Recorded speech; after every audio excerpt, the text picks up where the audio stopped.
You're listening to Career Ready, and I'm Coach K.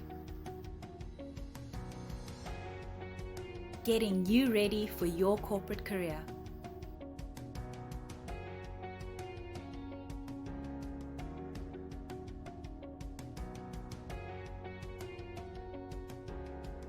Those of you who have applied for bursaries in the first quarter of the year will most likely start to get called in for your interviews now. It's important to know that these interviews are not necessarily the same as a normal job interview simply by the intensity and the process that they follow. But they definitely are manageable and doable. This week we will discuss what you can expect at your bursary application interview. This includes what type of interviews you can expect to participate in, how to prepare for each one, and how to conduct yourself as well. So let's look at the 3 types of interviews you can expect to participate in during the course of your bursary application. The first is group interviews. The second, individual interview by panel. And the third, assessments. Perhaps though with COVID-19 restrictions, they might be conducted over video or in person, keeping in mind social distancing rules. But whether your interview is in person or on video, these are the 3 things that you need to do to prepare for it. And those 3 things are research, practice your interview questions and answers, examine the eligibility or qualifying criteria of the bursary you're applying for. This might be a good time to get a pen and paper and make notes, because I'm about to go into each one in detail. The first one is research. Research is essential for any interview, even more so during a bursary interview, because the panel will ask you questions about the organization you're trying to get a bursary from. So do some light research to find out the following information, and there are 7 points to cover here. A, the history of the organization, who their CEO, founder, or president is. C, where they rank in their industry. Are they number 1 or number 5, and why that is? D, who are their main competitors? E, what makes them different or unique from their competitors? F, any memorable news articles or stories about the company in the news lately? And G, which governing body in their industry are they regulated by? In finance, it's the FSCA, which is the Financial Sector Conduct Authority. The second thing you need to do to prepare is to practice your interview questions and answers. Practicing your answer is not just a confidence exercise, but a mental readiness one too, that not only helps you boost your confidence, but it also reduces anxiety. There's something naturally calming about being asked that first question and realizing you know the answer and you're prepared for it.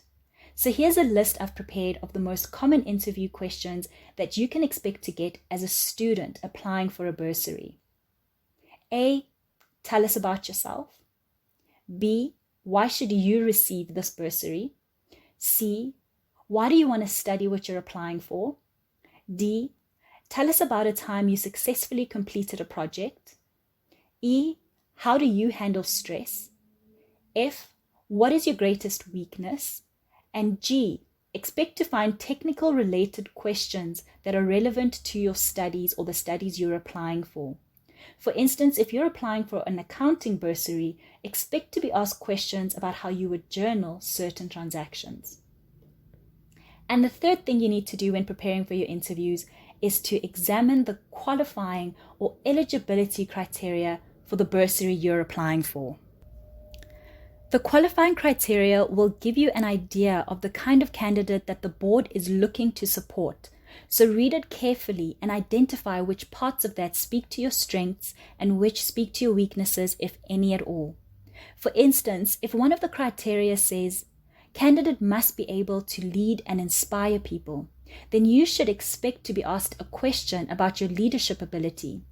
So think of times that you led or managed a project and bring that story into your interview as well. If your interview, however, is conducted over video, here are 3 additional key tips to remember. Number 1 is to know your technology. The most popular video conferencing tools at the moment are Zoom, Google Meets, and Microsoft Teams. Once you know what tool you'll be using, download and test it well in advance before your interview. Test your sound, your video quality, and whether or not your network is strong enough for the connection required. If you struggle with the tool that the bursary panel have recommended, please don't be shy. Go back to them and ask them for an alternative method. They will understand and will most likely accommodate your request, provided you make the request at least a few days in advance. The second thing you need to do for video conferencing interviews is to find a quiet place to take the interview. You need to focus on the interview and the interview panel with no distractions. And I know that this might be difficult now because everybody is at home and in the house, but ask them just to be understanding for about the 30 or 45 minutes that you need to take your interview. So finding a quiet place means maybe sitting in your bedroom, in the garage, or even in the car. And the third thing is make sure that you have enough data. Make sure you have enough data for the video conferencing interview, as they can sometimes last 30 to 45 minutes, if not longer. I just don't want you to panic or add extra stress on yourself if the connection dies and you make attempts to jump back into the interview. Okay, I think that's actually enough information today. We will discuss what you can expect during a group interview, and we will focus just on that tomorrow because it really is an important one. So I'll see you there. That's it from me. You are listening to Career Ready. Stay connected and continue the conversation with me either on Insta, Facebook, or YouTube at Hello Coach K. See you next time.